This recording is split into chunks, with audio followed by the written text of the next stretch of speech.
In Canada, all major nuclear licensees must have appropriate security measures to protect their facilities in order to operate.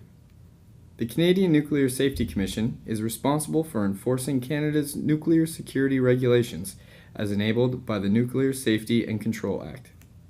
Among the principal security requirements for high-security sites, including nuclear power plants, is the on-site presence of nuclear security officers and nuclear response force members, 24 hours a day, 7 days a week. These men and women are key players in keeping Canadian nuclear facilities safe and secure. To become security personnel, they must obtain a certificate of fitness, attesting that they are physically able to perform all tasks related to their job. This video presents the Canadian Nuclear Security Fitness Test, which involves a series of 4 stations. In order to pass the physical fitness test, the participant must obtain a pass mark at each station. Testing is administered by the licensees using the Master Trainer's Manual developed by an accredited exercise physiologist and the CNSC. The test is designed to be used by nuclear security officers and nuclear response force members, as well as applicants for those positions. Station 1. Search Station. The purpose of this station is to evaluate static balance, proprioception, and flexibility. The test consists of a series of exercises set along a line of traffic cones. It has to be completed in 2 stages, a first stage with no vest, and a second stage with a weighted vest worn.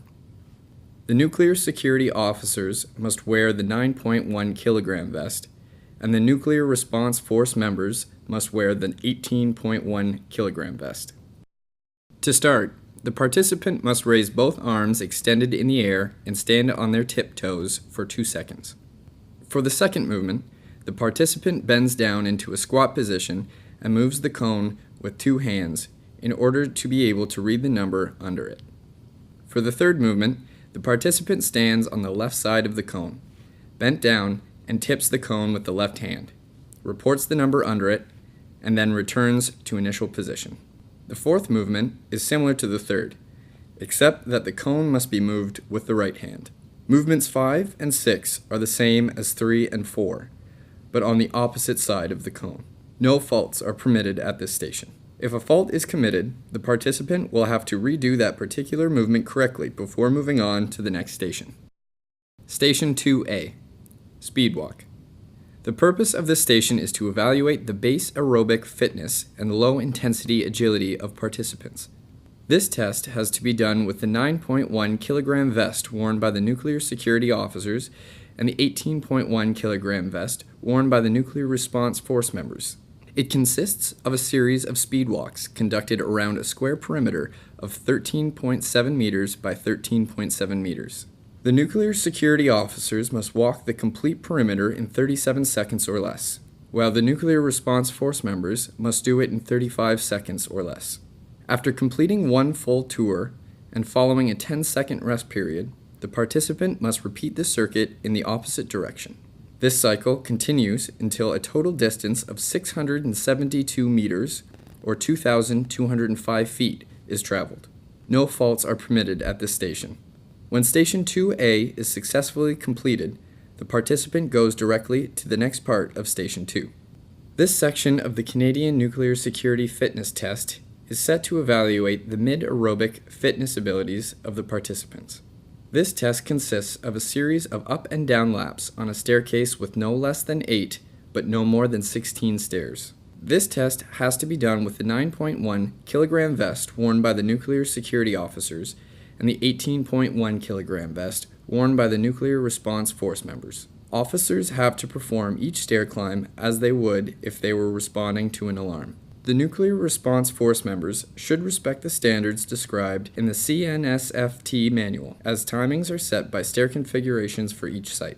The use of handrails and the way a participant climbs the stairs, with either 1 or 2 steps at a time, is at their discretion. The pattern chosen by the participant must remain consistent for all repeats. The total vertical climb for this test is 25.6 meters. Station 3. Lift and carry for control. The purpose of this test is to evaluate core strength, grip strength, force discrimination. At the start point, the participant lifts the box at chest level while wearing the appropriate vest and proceeds to the first checkpoint at the end of the table. The box must then be tilted at a 30-degree angle, down and up on the right side before proceeding to the second checkpoint at the opposite end of the table. The box must be tilted 30 degrees on the left side this time. Finally, the participant goes back to the start point and carefully places the box onto the table. No timing is required and no faults are permitted at the station. Station 4A, Stealth Walk. This station is divided into subsections and is intended for nuclear response force members and applicants only. This station must be done with the 18.1 kilogram vest and is to be completed in 35 seconds or less. This test evaluates high aerobic fitness and agility. The stealth walk section is set around a square perimeter of 13.7 meters by 13.7 meters, just like the speed walk. While maintaining the trained stealth and hands-ready position, the participant must walk around the designated perimeter. The participant should round corners carefully so as to not touch cones and continue around the marker perimeter until one complete lap of the course is completed or until the designated endpoint. A 30-second period of rest is given before the next test.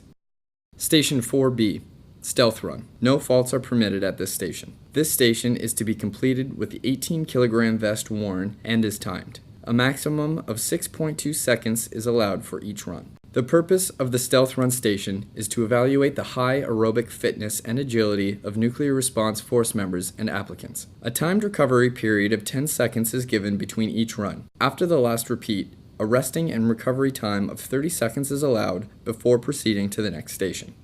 Station 4C, Stealth Agility. No faults are permitted at this station. The purpose of this station is to evaluate the nuclear response force members on change of direction, change of position, and agility. Participants must do 2 consecutive passes in a trained stealth hands-ready position. Participants have to complete each repeat in 40 seconds or less. This test must be completed through a predefined course of 13.7 meters by 9.1 meters.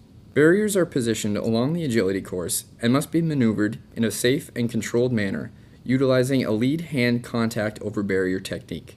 A 30-second rest and recovery period is permitted between the 2 required cycles through the station. This is how the CNSC ensures that security personnel are fit to perform their duties and are able to keep Canadian nuclear facilities safe and secure.